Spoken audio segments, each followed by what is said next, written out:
Davis steps under center. Gibson and McClendon behind him. Davis with motion by Richard. Will give the ball to McClendon. He leaps. Oh, he doesn't get in. He fumbled the football. Carolina holds. The game is over. And Carolina has won the game. Finley to throw. Over the middle, intercepted. Wolford again. Wolford the other way. At the 30, the 40. Wolford to midfield. Miles Wolford with the pick. The heels on the doorstep of an enormous victory. Left side of the line.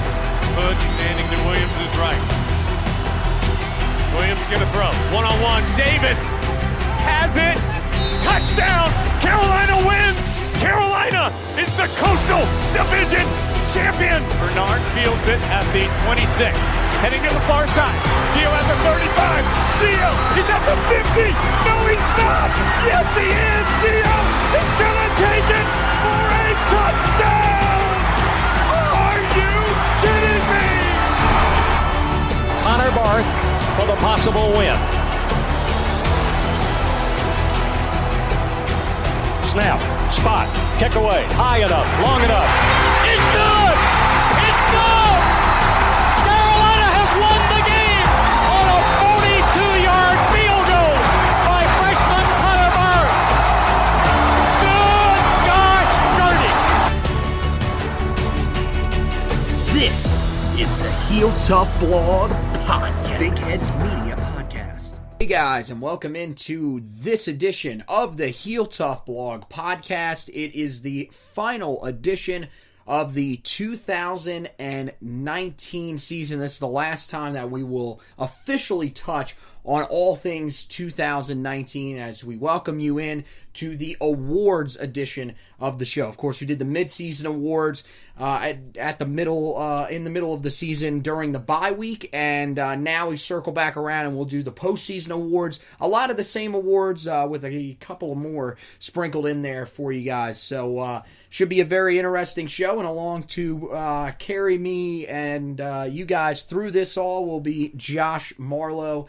Buddy, how's it going? And I think it's finally time to wrap up this 2019 season and officially start what will be the Heel Tough Blog Sam Howell for Heisman hype train that will be going on for the 2020 offseason. I'm just glad it took you to episode 142 to realize that I do in fact carry not only you but this podcast. I am a direct reflection of all of the great reviews that we get. Considering you didn't start on the podcast as the original co-host, we will say that you are the one that carries. That's right. right. I guess so. Yeah, sure. But, we'll go with that. Yeah, totally excited about finishing up 2019. You have heard me talk at length about the excitement level for 2020, where I think Carolina is going to be a team that's preseason ranked. They're going to be the sexy pick, if there is one, to get by Clemson in the ACC. Firm believer that Sam Heisman should be a sleeper for the Heisman Trophy. Sam Heisman, like wow, that. You just went. Was that planned, or no, did that there we go. That was a miss. Sam Heisman, but that's where I'm at. It? And it's 2020 is going to be a really the off season is going to be a fun year for us because we're going to have a lot of good stuff to talk about because there's going to be a lot of hype around Carolina football. Should we address your corny-ass joke at the end of our last episode, the final edition of the year of 2019, or should we just let you mosey on with the dad jokes? Because you are apparently a 24-year-old who has a 35, 40-year-old man inside of him and just wants to make these dad jokes because it was pretty bad. And, I feel like we need to address this. First off, I'm 23. Oh, well, there you go. So you got my age wrong, and after 12 years of friendship, that should have already been... I got my age wrong, too, then. But I thought it was great. I was able to slip it in there. I was waiting to time it just right, and you gave me a perfect window, and like Sam Howell, I was able to fit it in there. And yes, I'm a firm believer in dad jokes. And I am ready to one day become a dad so I can tell my kids these horrible jokes. My little brother told me that if I said these jokes on air, like at ESPN 730 where I intern at, that he'd fire me. So that just shows you that not even my little brother is a fan of the dad jokes. He's what, 11? Yeah. Yeah, that's pretty bad that he doesn't even find them funny. So I don't think our audience is going to find them funny. We're asking for reviews, and look, we don't want them to throw you under the bus and just basically call it how they see it, that the dad jokes are terrible. So I just thought we'd throw that out there and give you a little awareness for that. But so when we say worst co-host, we will go with you as the worst co-host of the year of the two for that dad joke. Congratulations, you've earned that award. We'll go and dive into the rest of the real awards that we're going to hand out here. Unfortunately, we do not have trophies to give the guys. So we're working on that next year. If they are listening, we do not have trophies to give. Probably an NCAA violation. That is true. We may be able to send you a piece of paper. It may or may not be written in colored pencil. Just hang it up on your refrigerator like you would your child's drawing in school. We'd greatly appreciate that. But we're happy to go through these because there are some really exciting awards. So we'll start with two that kind of focus on the team as a whole. Don't focus on specific players or coaches or anything like that.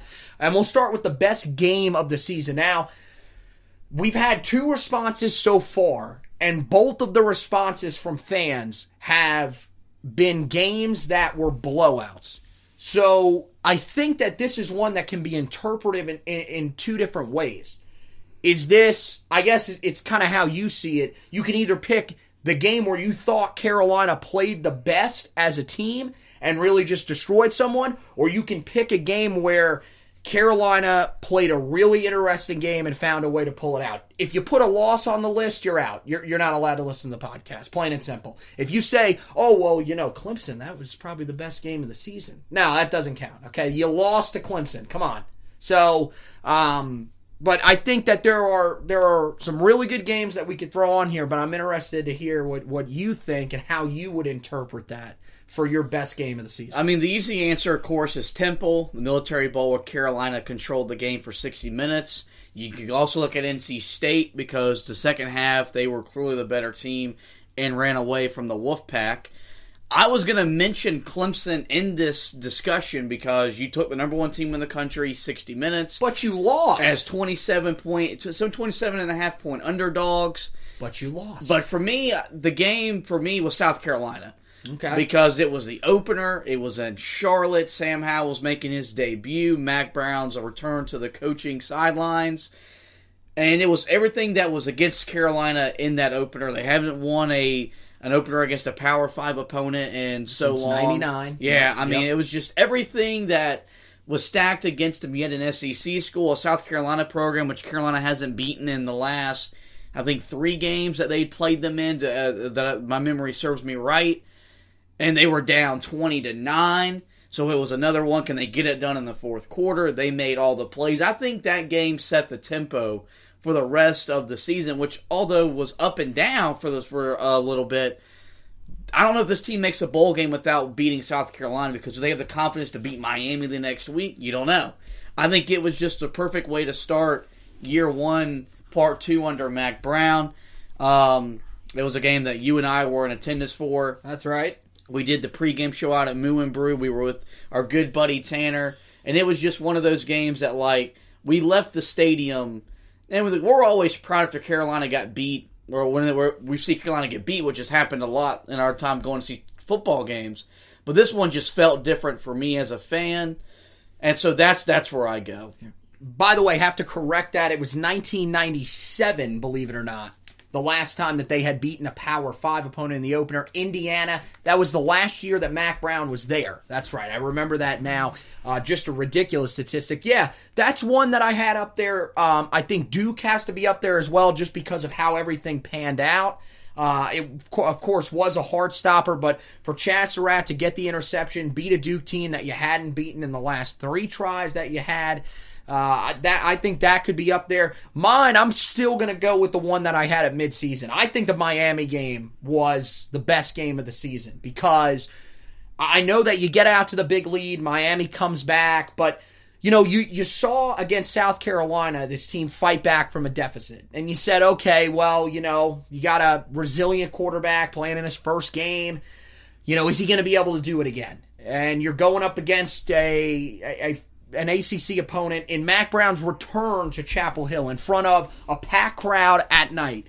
And I feel like the reason that was the best game was because you get the comeback, you have the 4th down and 17 conversion to Toe Groves, you have the touchdown pass to Daz Newsome, and you could just tell that game and that environment, first of all, had such a huge impact on all of the recruits that were in attendance, for them to see that, okay, things are changing, even though really we were just going off of what Mac Brown was telling us, that things were changing at that time. You'd only played one game, and there were still some things that you were like, okay, well, we beat South Carolina, but how good is South Carolina? Now, Miami didn't turn out to be great either.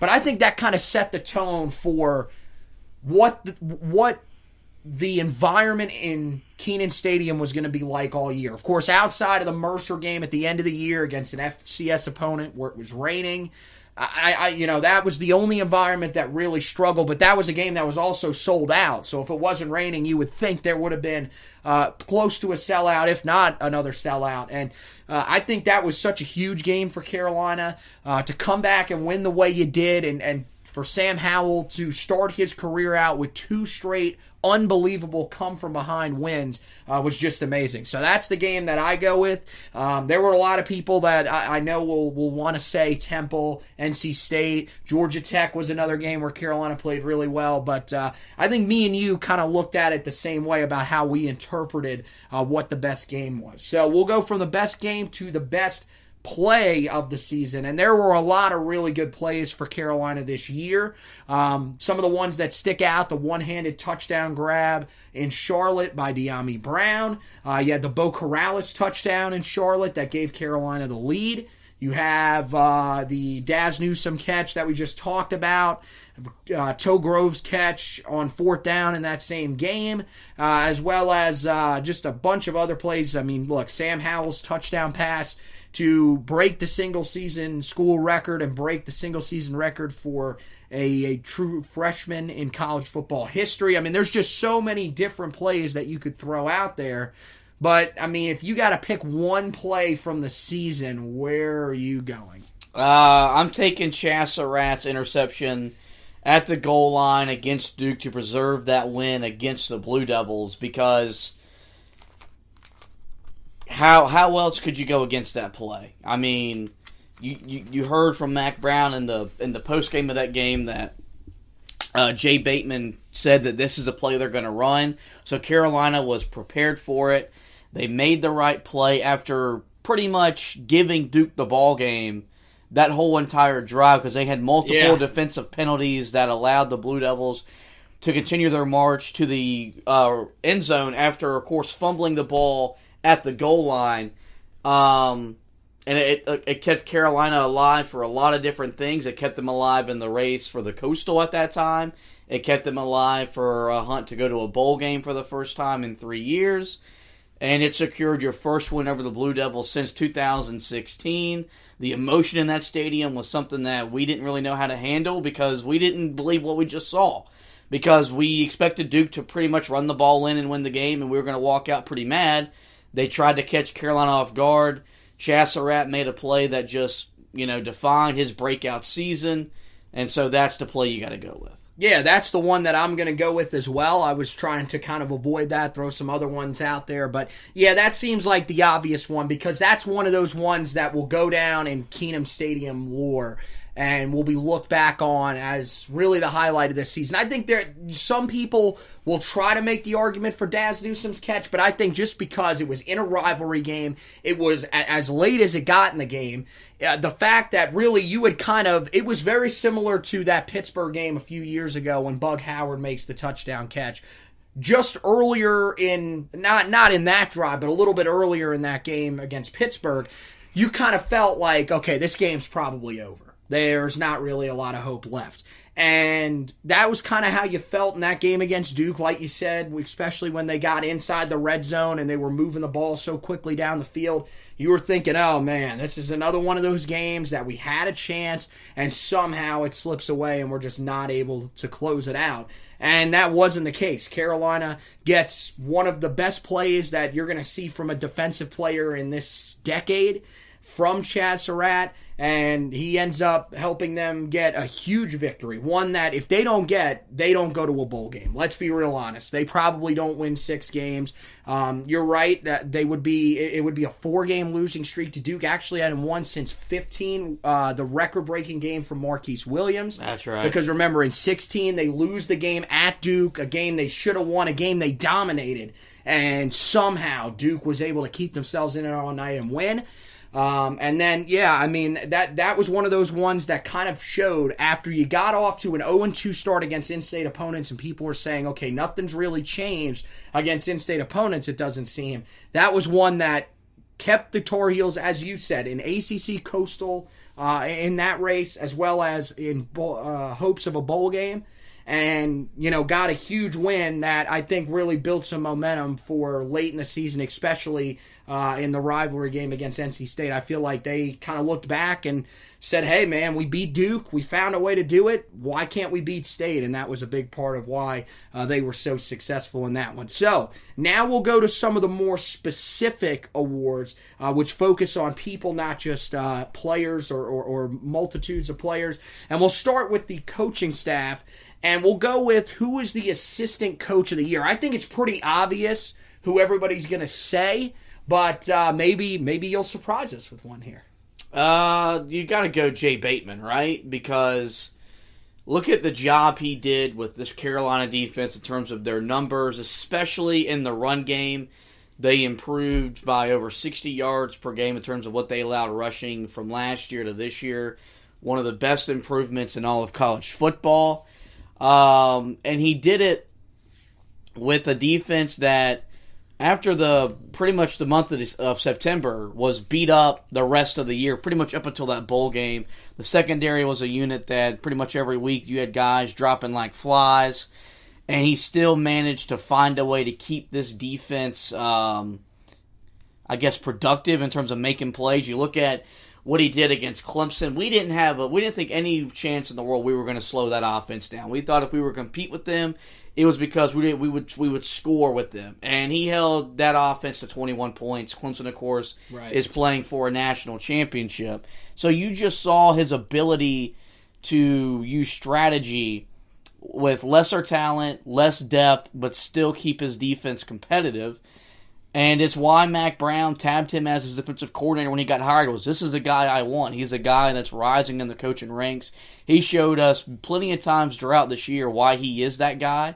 I know there was plenty of people that got pretty upset with the performances back-to-back weeks against Virginia and Pittsburgh, but a lot of that was because of the lack of depth at the time. Yes. And those teams had fairly good offenses that Carolina just wasn't able at the time to slow down. So He's a guy that, is going to be talked about in the years to come as the next, head coaching candidate and from the defensive side of the football. And it's going to be hard for Mack Brown to keep him in Chapel Hill for the foreseeable future. But it's kind of hard not to go with this guy. And then you'd probably give the other award, a secondary award, probably to Dre Bly.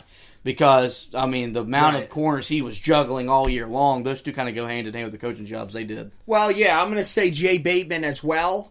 You talked about the game against Clemson that was just so well called and against one of the best teams in the country. Look, their offense at that time wasn't nearly as lethal as they were in the prior year, or even some of the years under Deshaun Watson.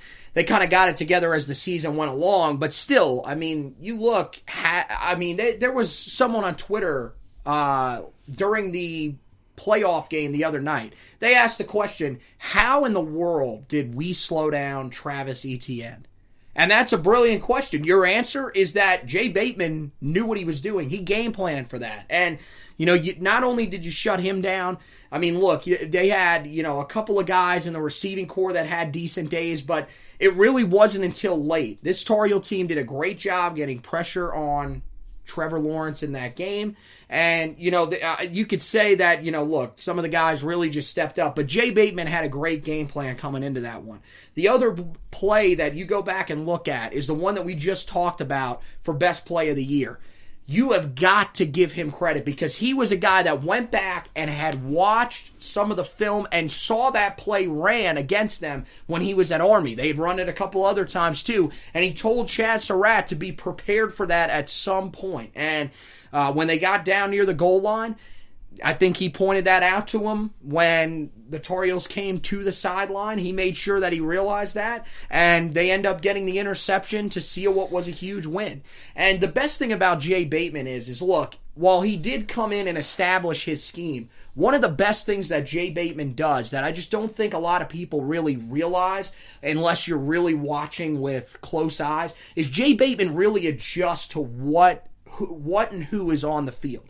You noticed early in the year there was, some freedom at the corner spots because you had some talented guys out there, so you could run a little more zone with their guys. As they got later in the year, they had no choice but to play man defense the entire time and just hope that the guys that were out there were going to be able to hold on because,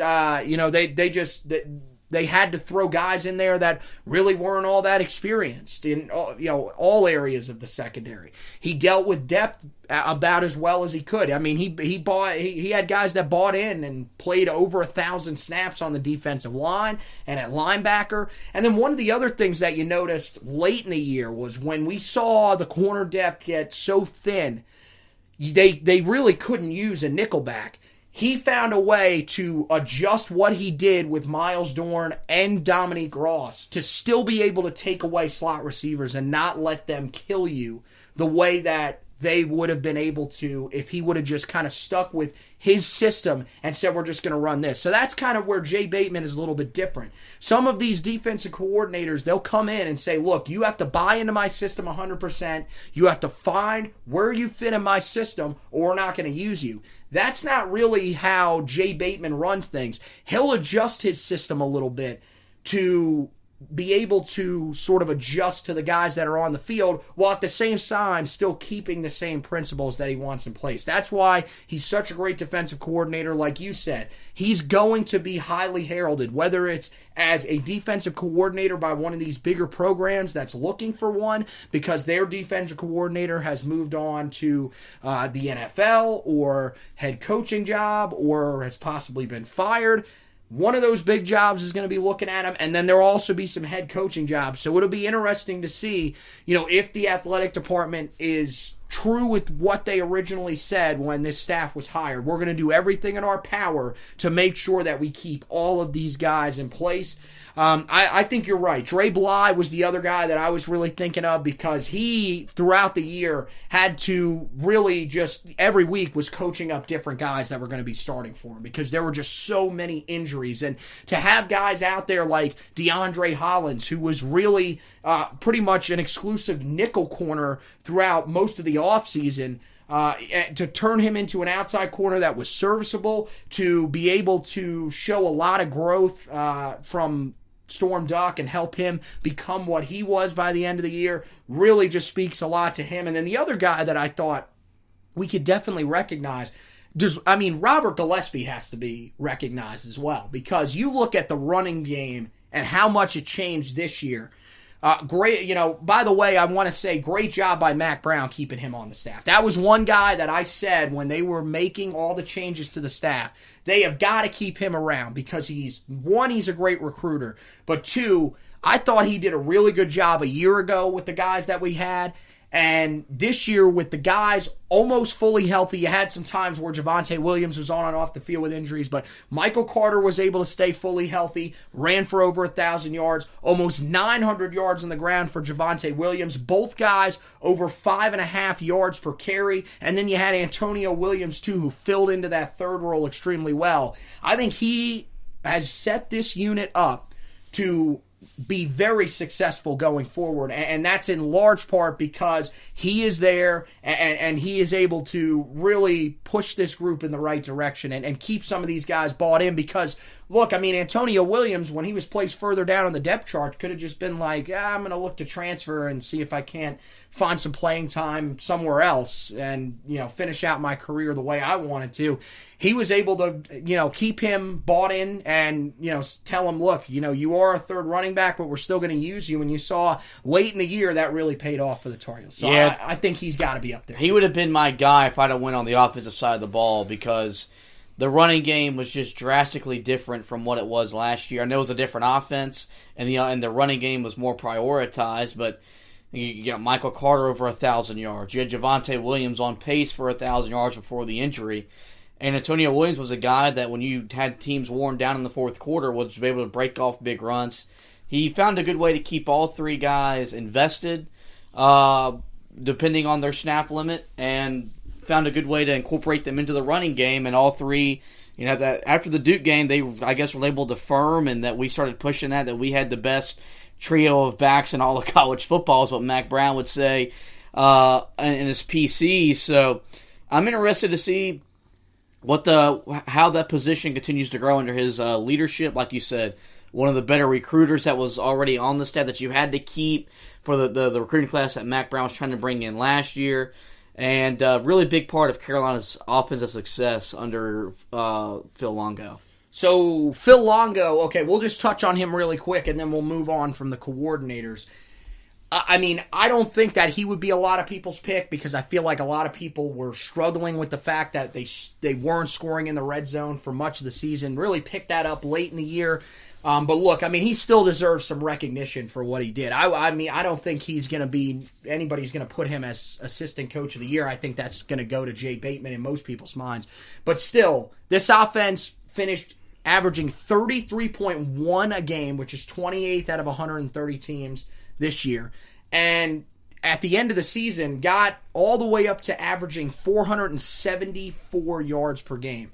Had one running back go over 1,000 yards, another running back that came within 67 yards of going over 1,000 yards.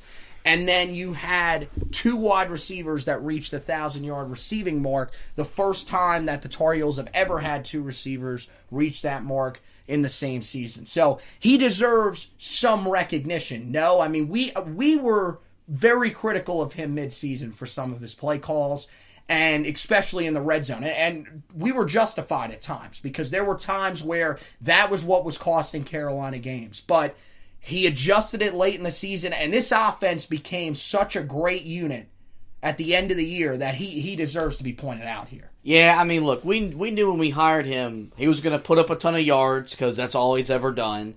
We knew that this offense would put up points to some capacity. The red zone has got to be better if Carolina's going to take that next step as an offense. They settled way too many times for three. And at one point, we were having to go for it on fourth down because we had no confidence in the kicking game at one point. That can't happen next year if you want to beat the teams that are on that schedule and you want to compete to win a conference title. So I get it, because where the numbers stack up, they're really good. But you look at the scoring and the red zone numbers, they got to improve. So let's go now to the guys that were actually on the field and suited up every Saturday. And we'll start with the breakout player of the year. And this one, I think, is going to get an array of answers. There are some guys that really stepped forward this year, became a big part of this Tar Heel team that maybe weren't big parts a year ago, or if they were, they really didn't produce at the level that we thought they could. There's a couple of really good candidates here, but who do you have as your breakout player for the 2019 season? I mean, you got to go Chaz Surratt, because a guy that was converted from quarterback to linebacker, when he suited up against South Carolina's first time he's ever played linebacker. He hadn't done it. And we saw right there on that day he had a chance to be special, and special he is. He has potential to be a star player at this level, and we've even seen from various NFL guys from different scouting places that he's going to be a guy in the NFL that can really thrive with the way that the NFL game is going to as well. And I mean, I think that's where you got to go, because I don't think we expected this. I thought he would maybe be a rotation guy that would make some plays, maybe come in certain third down packages and whatnot. But he was the defense for the better part of the year when the guys up front were struggling to get to the quarterback and the guys in the secondary were rotating every week with injuries, we could count on him making plays, whether it was in the run game or in the pass game. And he had big moments. He had big sacks against Clemson, on Trevor Lawrence, of course, interception against Duke that we talked about earlier. So, I mean, Chaz Surratt's the answer. So I don't want to duplicate any of my answers here, which kind of gives away that Chaz Surratt is going to be one of the awards that will come up later. So I'm not gonna use Chaz here. That's probably the most obvious answer. Another one would of course be Howell, but I mean, let's be real honest. I don't think you can really put true freshmen up there. I know that no one really expected this from Sam Howell, but I'm gonna leave those two guys off, and I'm gonna go with De'Ami Brown. This was a guy that we thought could take a step forward when we talked about our standouts before the season. But I don't think we saw this coming from him, because we thought that Daz Newsome was going to lead the team in receiving by a lot, just because of what we'd seen last year from Daz. We thought, okay, he's going to be the go-to receiver. We heard all throughout spring camp, Daz has been the guy that's been the go-to receiver. And, early in the season, we kind of learned pretty quickly that De'Ami Brown was the guy that we've been looking for at that outside receiver spot since Mack Hollins left. He was a guy that could take the top off of the defense, but the other thing was, I mean, he had reliable hands and could run really good routes, and he showed that this year. Led the team with 1,034 receiving yards on 51 receptions, which averages out to 20.3 yards per catch, the most since Mack Hollins back in 2015, of course. And then you have the 12 receiving touchdowns, which ties a school record with both Hakeem Nicks and Dwight Jones. So this guy was really, I mean, Carolina, if you just go back and watch, he was Carolina's best receiver for most of the season. Daz Newsome really started taking off after the halfway point of the season, but De'Ami Brown was that guy that week in and week out, you could trust him to make plays. And that became the guy that it seemed like, especially when you needed a pass, especially deep down the field, Sam Howell was looking for De'Ami Brown. And I have to go with De'Ami over some of the other guys that are on this list, because I mean, I don't think anybody saw this coming from him, and for him the thing for me is to go over 1,000 yards, lead the team in receiving, and really to tie the school record in touchdowns. I think that's hard to argue. The other guys that I was thinking about here, Javonte Williams has to get some love here, because this was a guy that last year was the third string running back for most of the year, really got to play late in the year because of the injuries that they had at the running back position. And then this year, if he doesn't get injured in the game against Pittsburgh, he's probably going to finish as the team's leading rusher and reach the 1,000-yard mark, I would say. So that was another guy. Some of the other ones that you could point out, Jeremiah Gimmel, 84 tackles this season, 7.5 for a loss, 2 sacks, really stepped up in the middle of that defense this year. Another guy that I think deserves some love here is Storm Duck, 37 total tackles, 2 interceptions, and 5 pass deflections. You could really just see him develop as the year went along, and he's going to be expected to be a big part of next year's secondary. Even with all the new guys that are coming in, you would expect him to compete hard for one of those starting corner spots, potentially opposite Patrice Renee next year, or Trey Morrison, one of those two guys. So it'll be interesting to see what he does next year. Is there anybody else that you feel we should point out here for breakout players, or is that really it? I thought Bo Corrales maybe a little bit, because he finished the season 575 receiving yards, 6 touchdowns, really filled into that third wide receiver spot pretty well. But those were really the guys that I pointed out there. Yeah, I think you touched on every guy that was really worth mentioning for that award. All right, so let's go to offensive MVP. This one kind of seems pretty obvious, but again, I'm trying not to duplicate guys here. So, man, this is pretty tough right here. Who do you got at offensive MVP? I mean, you can duplicate because you said Chad's the breakout player. I was actually going to go De'Ami Brown for this answer, because he became that guy on offense that whenever we needed a big play, he was who Sam Howell looked to. And it really was from the first game of the year on. He made plays against South Carolina. He made plays against Miami that allowed him to earn the trust of Sam Howell. And just a monster year for him. Also, I mean, we predicted him in the preseason to be a guy that was going to break out, so I got to toot my own horn for being right about something for the first time in a long time. And we both said that, so you're tooting both of our horns. But, yeah, I mean, I would go him because this is a guy that going into next year is going to be a candidate to win the Biletnikoff Award, which is an award for the best receiver in college football. He's going to be a guy that's going to draw some All-ACC, maybe some second or third team All-American awards in the preseason stuff. Because when everyone looks back at his numbers and the production that he put up, it's up there with some of the younger receivers in all of college football. He'll come back for, of course, his junior year. And it figures to be a big year because this offense next year has a chance to be one of the better ones in college football. So I'm going to go with a guy that finished with just a little bit more total yard production than him. I'm going to go with Michael Carter out of the guys. I mean, you look at him, just a huge step up for Mike. I mean, we were talking first 2 years on campus. We all remember when he first came to campus, we heard the comparisons to Giovanni Bernard. He had the great game against Cal at home to begin that 2017 season, and then just never really evolved from there. Kind of became that guy that, we were waiting to see him break out, but just, weren't seeing it just yet. He was kind of getting lost in the mix with some of the other guys that were there.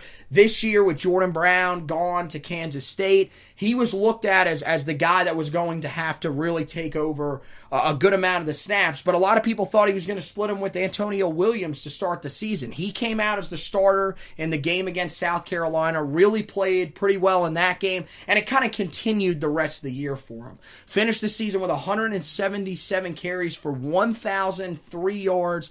Only had 3 rushing touchdowns. That's been one of the things with him is that really over the last 2 seasons, even last year, the production wasn't bad, but he just couldn't find the end zone. That's the only thing that's really a knock on him, but was really helpful in the receiving game. Had 21 catches for 154 yards and finished the season with over 1,150 yards from scrimmage. He was a huge part of what Carolina did this year. And look, if you don't have a great running game, it's not going to be you're not going to be able to open up the passing game. One of the games that you look back and say, okay, if you want to see an example of why just throwing the ball over and over again isn't always the most effective, was that Virginia Tech game. They really weren't able to run the ball all that well. Sam Howell, yeah, he had a really good day through the air, but Carolina still found a way to lose that game because their offense, while it was still efficient, you didn't have that threat of the running game, especially when you got into the red zone. Michael Carter, as the year progressed, started to become more and more confident in himself,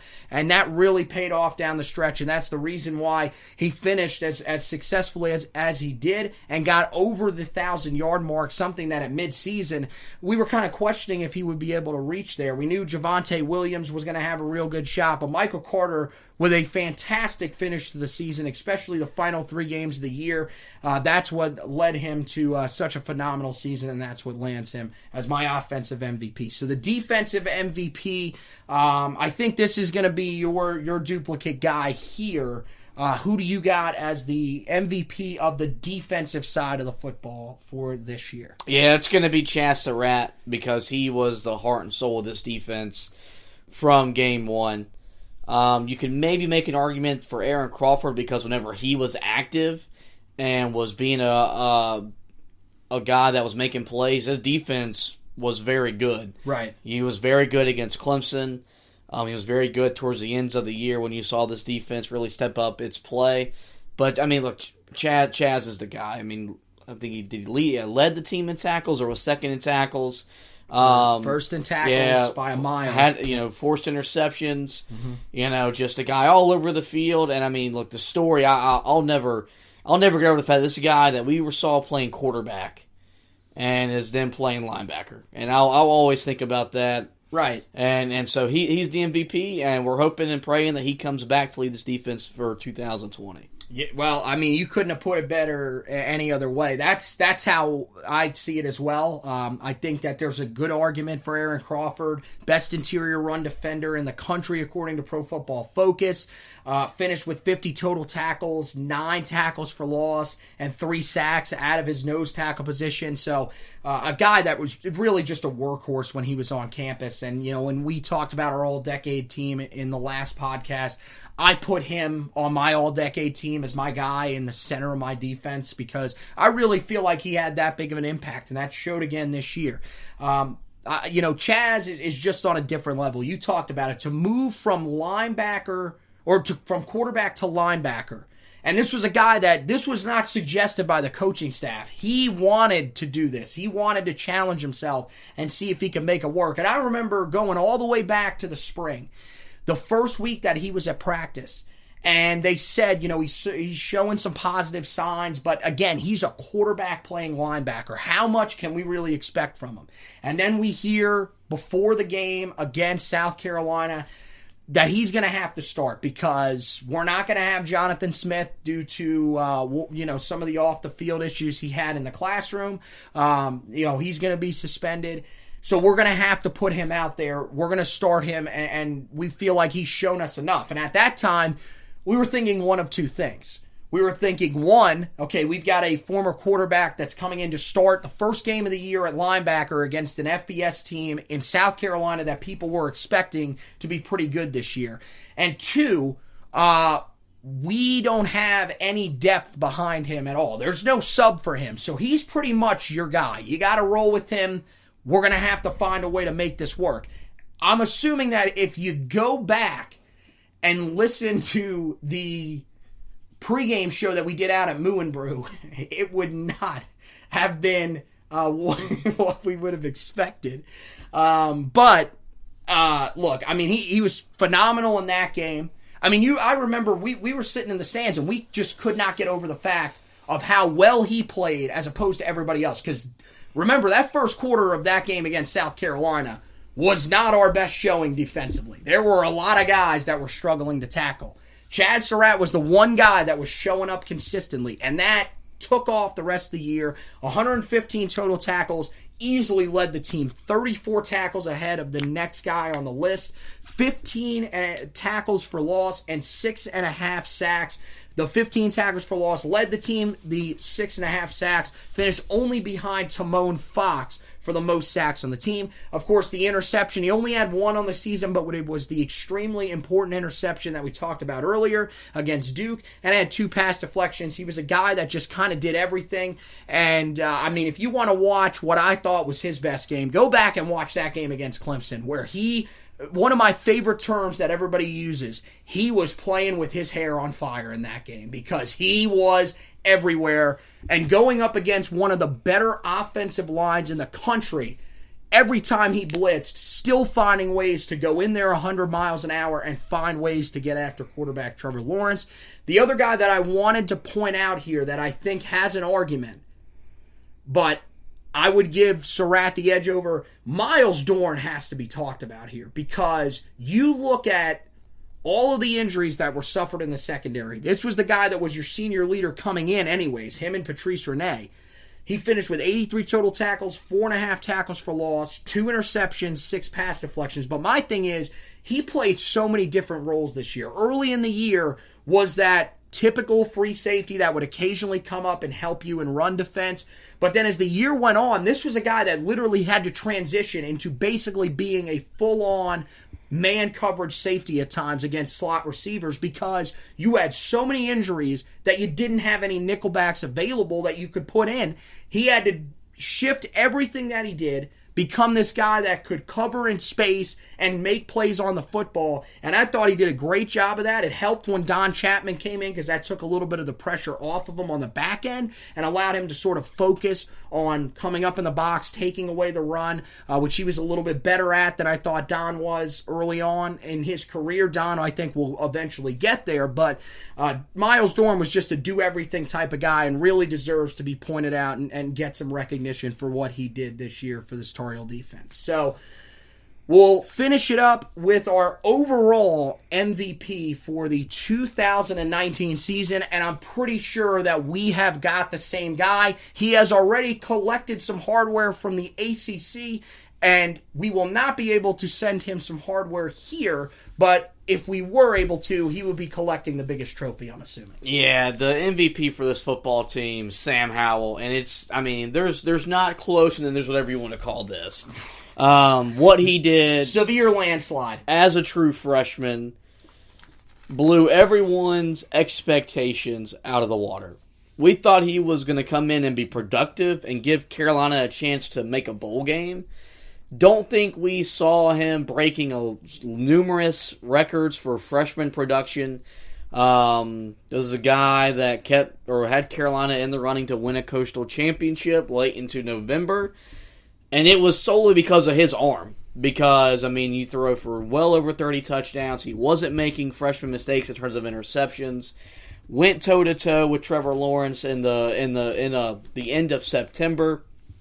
Brought Carolina back against South Carolina and Miami with big-time plays on fourth down in both of those games.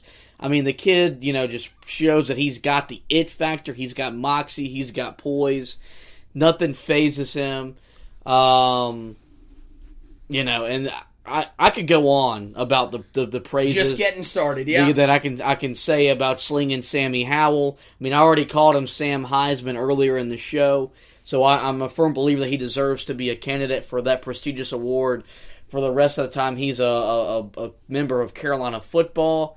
And it's just, man, I don't know. He was so much fun to watch.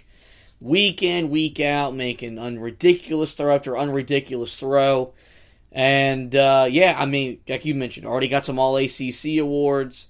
He'll probably get some awards from the team banquet whenever that happens after the end of the year. So, yeah, Sam Howell, Tar Heel football MVP. So, I want to take us back to when we were sitting in Bank of America Stadium, and one of our fellow friends, we like to make fun of him because he changes teams. He's a generally goofy guy all the time. He said to us, this guy, in the middle of the game, joking, this guy's the best quarterback in school history. This guy could win the Heisman Trophy. And we were like, okay, man, let's relax, okay? It's one game. Okay, Sam Howell legitimately, this is the thing, we will be legitimately talking about Carolina having a Heisman contender on this podcast for the first time ever. And let's go back and look through the history of Carolina. Who legitimately had a shot to win a Heisman Trophy? Charlie Justice, you could make the argument for. There were some people that Amos Lawrence got some talk, but never really was able to get up there high in the rankings. Dre Bly was a serious contender at one time. And then Julius Peppers. But let's be honest, Dre Bly, Julius Peppers, two defensive players. They weren't going to win the award. Sam Howell has a legitimate chance. He plays the position that you need to win the Heisman Trophy. And he did all of this in his first year on campus.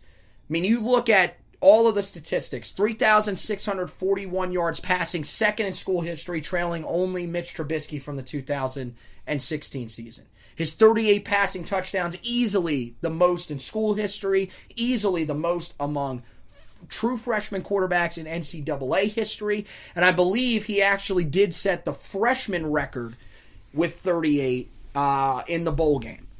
He ends up tying the regular season record for a quarterback with Jameis Winston during his Heisman season with 38. For ACC quarterbacks, unfortunately finishes third amongst all ACC quarterbacks in touchdown passes in a season, but that's only because Deshaun Watson and Jameis Winston both played in more games than him due to the fact that their teams were in the college football playoff. Now again, can't blame them for being in the college football playoff. They had better teams around them and were able to win more games. But still, what he did was just amazing. The biggest thing for me, though, when it comes to Sam, was if you look back into the most important games of the season, what did he do that we just hadn't seen from quarterbacks the last few years? He did not turn the ball over in crucial moments. He was a true freshman. There were, let's be honest, we can probably count on one hand times where we said to ourselves, ooh, yeah, I don't know about that decision there. Like that, he is so far advanced in his decision-making as a quarterback.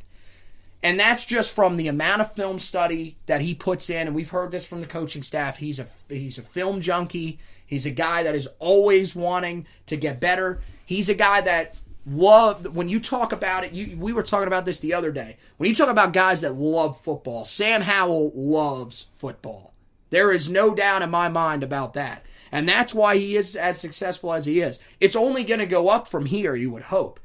It's going to be tough to duplicate those numbers next year, but if there's a guy that can do it, it would seem like Sam Howell's got that mindset to do so, and he is pretty much the cornerstone of this team for the next few seasons. You got him this year, and, okay, as you scroll through Facebook like you shouldn't be doing. That's right.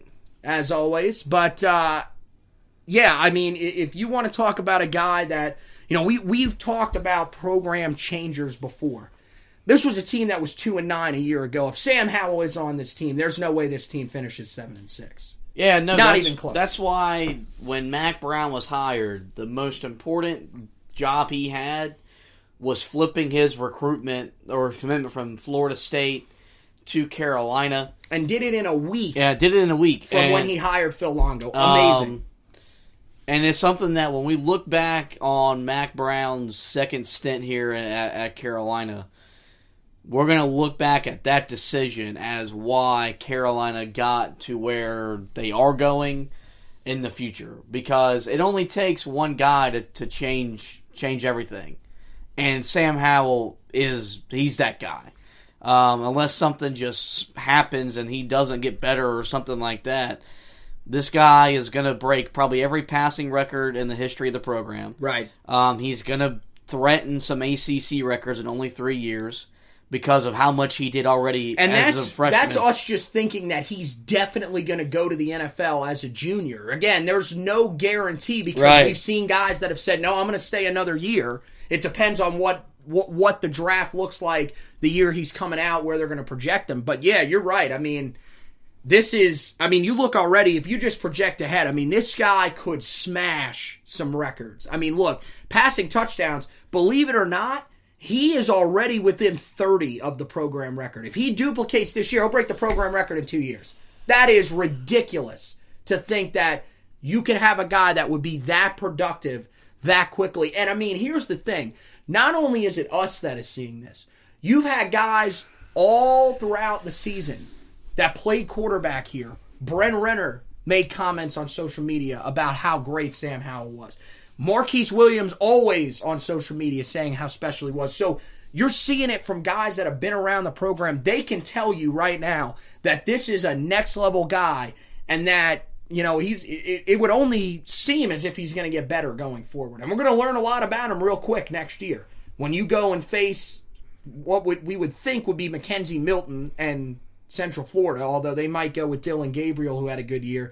And then the game that I think we're all wanting to see between him and Bo Nix. That's going to be a brilliant one in Atlanta. So it's going to be fun. The 2020 Sammy Heisman campaign will begin right here on the Heel Tough blog. We're going to be pushing that all off season whenever we talk about the team in 2020. So we're excited about that. One of the other things that I wanted to do on this podcast just really quickly is look back at some of our guys that we had as breakout performers for this season. I know you don't have your list because, as always, unprepared for the show. That wasn't on the rundown of That was literally on the rundown through multiple times that we had discussed it on other podcasts. But sure.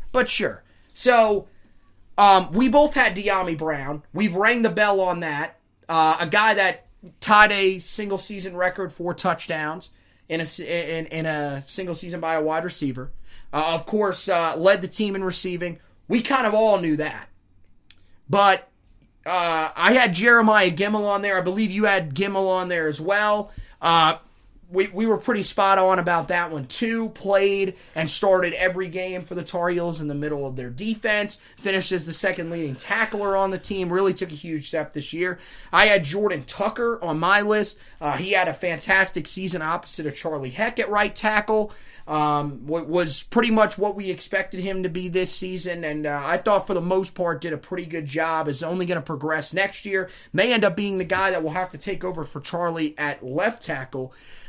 I had DJ Ford on the list, which he ended up getting benched later in the season, but really did have a pretty solid year. 54 total tackles, 2.5 tackles for loss, had an interception in the game against Georgia Tech, and 2 pass deflections.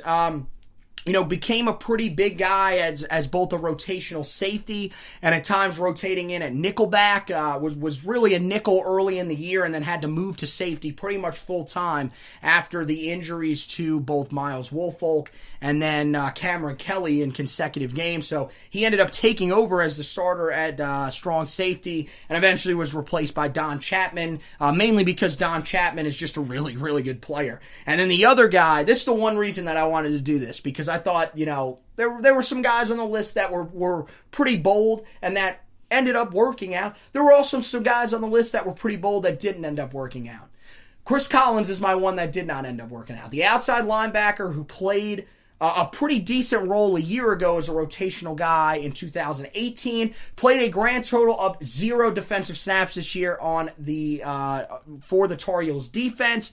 I expected that he would be used at the rush linebacker position. He was, in fact, not used at the rush linebacker position. Did not see any time on the field. Unless I am mistaken, I did not see him on special teams either. So that was a humongous swing and a miss. But everyone else, relatively decent. So I think that when we look back on that article later on down the line, we will brag about the fact that we said that De'Ami Brown and Jeremiah Gemmel were both going to have big seasons. So there we go. Yeah. Yours, I'm pretty sure, by the way, you made yours up on the fly in the middle of the episode of the podcast when we did it. Because, again, as usual, coming unprepared. Came unprepared. There you go. So that's going to wrap it up for this edition of the Heel Tough Blog podcast. We'll head it out with the 40-yard dash, which is just where we take a look at some of the storylines around Carolina football. Des Evans and Miles Murphy, 2 guys that were early signees in the 2020 class. They are set to participate in the Under Armour All-American game tomorrow night down in Orlando, Florida. They have been practicing for the entire week. Both guys really haven't received much of the run from the guys that have been out there, but still have had some moments where they've been spotlighted. Miles Murphy a little bit more, believe it or not, than Des Evans, but still guys that really should have pretty good impacts at Carolina, so it'll be interesting to keep an eye on them. I'm really interested to see what Des Evans can do because the focus is really not on him down there. It's on some of the other big names down there. So maybe he's able to jump out and have a good game. That, of course, tomorrow night on ESPN. As for Josh Downs, Clyde Pinder, and Jaquarius Conley, they are participating in the Army All-American Bowl, which will take place on Saturday at 1 o'clock from the Alamo Dome in San Antonio. They have been down there for most of the week as well, practicing. Today was day 2 of the practices. Josh Downs really has been the big guy that they've been talking about, a wide receiver amongst all the guys out there. Really have liked his route running. He's been catching everything from a great group of quarterbacks that are out there as well. And it's going to be interesting to see what he can do in the game. Clyde Pinder has really sort of jumped off the page at some of the people out there. Again, he's a 3-star guy according to 24/7 Sports. And he's down there with some really, really talented guys. Brian Breeze, the number 1 player in the entire country and the number 1 defensive end. He's had a huge showing down there. Clyde Pinder's been another one that they've really been talking about, though. So amongst a group of defensive linemen that they are expecting to be superstars in this 2020 class, Clyde Pinder is making a name for himself as one of the guys at defensive tackle. So it'll be interesting to see what he can do in the game on Saturday. And then as for Jaquarius Conley, haven't heard a ton from him so far during this week of practice, but they haven't really been focusing on the defensive backs. A lot of focus on the offensive skill players and the offensive and defensive linemen because they've been doing a lot of trench drills. So I don't think that it's really that maybe Jaquarius hasn't been playing all that well there, hasn't been showing well. It'll be interesting to see what he does, though, on a big stage, as he really shined at the Shrine Bowl down in Spartanburg a couple of weeks ago. Now we'll be able to see him again amongst some of the best players in the country, and we'll see how he'll perform in the game. Keep an eye out for all three of those guys. Again, that one will be on Saturday at 1 p.m. on NBC. The other news that we wanted to tell you about, of course, we did tell you this in the last podcast, but we wanted to make sure you didn't miss it in case you missed the All Decade podcast. Carl Tucker and Greg Ross, both of those guys are officially in the transfer portal. Carl Tucker received an extra year of eligibility and will use that to head elsewhere. As for Greg Ross, we knew when he was out there with the guys on senior day that he was going to graduate early. We just didn't know as to whether or not he was going to decide to step away from football and just move on, or if he was going to look to transfer. He will look to transfer and will look to play his senior year.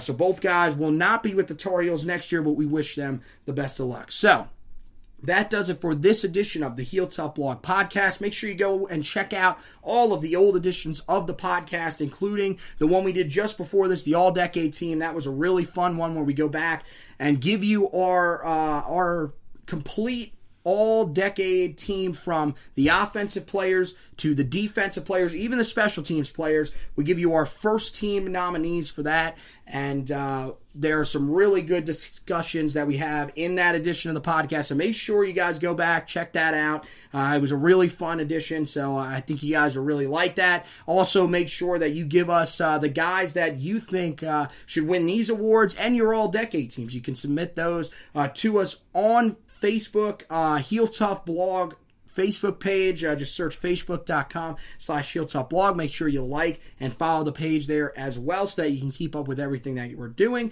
Or go to the Twitter page at Heel Tough Blog on Twitter. You can submit those, and that's where you can find all the articles and podcasts as well. HeelToughBlog.com is loaded right now with plenty of content covering the basketball team. Of course, Tar Heels got another win against Yale the other night, so that means that they are on a 2-game winning streak. Granted, that's not really supposed to be something that we're bragging about, but this team is starting to gain just a little bit of momentum, and we're going to be covering them as they head into ACC play now, so make sure you guys check that out. On the football side of things, we have the article up there breaking down Carl Tucker and Greg Ross's decisions to transfer, as well as the all-decade team in there as well. You have the article that goes first, second, and third team guys on there. It's a real in-depth article, real good trip down memory lane, so make sure you guys go and check that out as well. And of course, if you want to go back, we have the Temple recap, Temple stock report, as well as the Temple trench report. So that will do it. We are heading into off-season mode on the podcast as well as the blog. Still plenty of stuff that will be up there for you guys. We want to thank you guys